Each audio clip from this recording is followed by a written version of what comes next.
Welcome to this explainer. So, you've just landed in Spain, and let's be honest, the sheer volume of paperwork to get your health card can feel incredibly daunting. It's like a giant puzzle, but navigating the Spanish health system doesn't have to be a headache. Today, we're skipping all the dense theory and giving you the exact step-by-step roadmap to actually access public health care.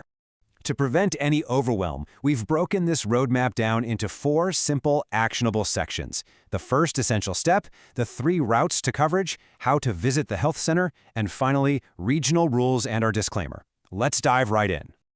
All right, Section 1, the first essential step. So, what is the ultimate goal here? It's the Tarjeta sanitaria, your Spanish health card. This little piece of plastic is literally your golden ticket to the Sistema Nacional de Salud, or SNS.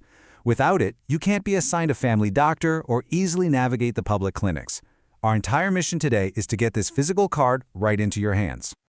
But here's the catch. Almost everything in Spanish bureaucracy starts with one absolutely mandatory hurdle, the empadronamiento, or town registration. Please, whatever you do, do not skip this. It's the official record of where you live. Regardless of what kind of visa you hold, proving your address at the local town hall is the absolute bedrock of accessing healthcare in Spain.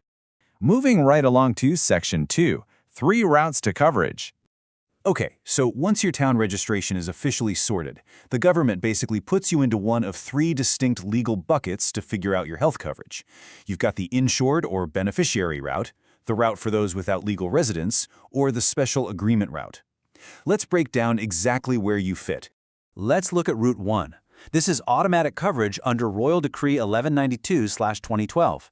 If you've got a job and you're paying into Spanish Social Security, or if you're a state pensioner, boom, you are legally considered an insured person. And it gets better, because dependent family members, like a child or a dependent spouse, automatically get this coverage too as beneficiaries. Now, what if your immigration paperwork is still pending? That brings us to Route 2. Under Royal Decree 180/2026, even without legal residence, simply having that empadronamiento we just talked about can actually unlock your access to care, provided you meet specific residency timelines in your town. And finally, Route 3. Let's say you don't work in Spain and aren't covered anywhere else. You can opt for the convenio especial, or special agreement, under Royal Decree 576/2013. Think of this as a public health insurance buy-in. If you're under 65, it costs exactly €60 a month. If you are 65 or older, it's €157 a month. But remember, you still absolutely need your town hall registration first. All right, on to Section 3, visiting the health center. So, you know your route. Now it's time to take physical action. Here's your step-by-step game plan. First, register at your town hall. Second, identify your legal route. Third, physically go to your designated local clinic, your Centro de Salud. And fourth, get enrolled and assigned a family doctor. Keep in mind, your clinic is determined by your home address, so you have to go to your specific local one.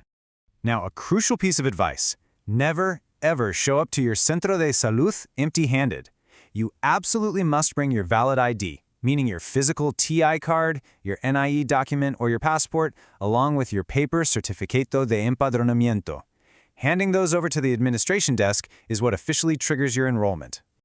Once all that paperwork is processed, they'll enroll you, assign you a doctor, and issue your physical card. But a quick heads up here. That card's lifespan usually perfectly mirrors your official residency card. If your foreigner identity card, your TI, expires in a year, your Tarjeta sanitaria likely will too. When you renew your residency, you'll usually need to update your health card right alongside it. Almost done. Let's jump into Section 4, regional rules and disclaimer. Here's something you really need to keep in mind. Spain operates on a highly decentralized system.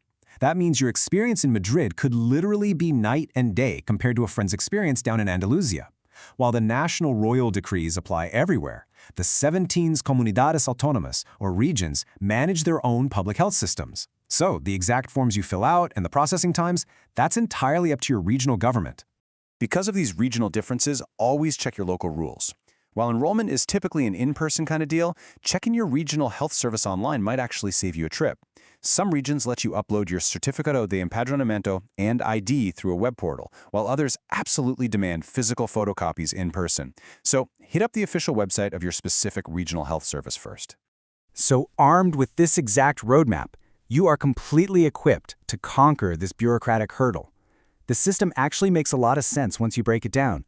Register at your town hall, know your royal decree route, gather those documents, and head to your local Centro de Salud.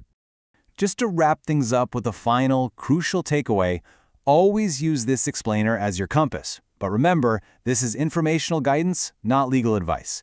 Bureaucracy can shift and regional rules dictate the final details. So for sure, verify the exact local steps with your specific regional health service. You've got the blueprint now. The only question left is, what day next week are you booking that town hall appointment? That was a quick overview. On our website you'll find step-by-step guides to many procedures, the padrone, the health card, the NIE, the TIE, legalization, and more. The link is in the description. And if you get stuck, message our Telegram bot. We'll walk you through for free, step by step.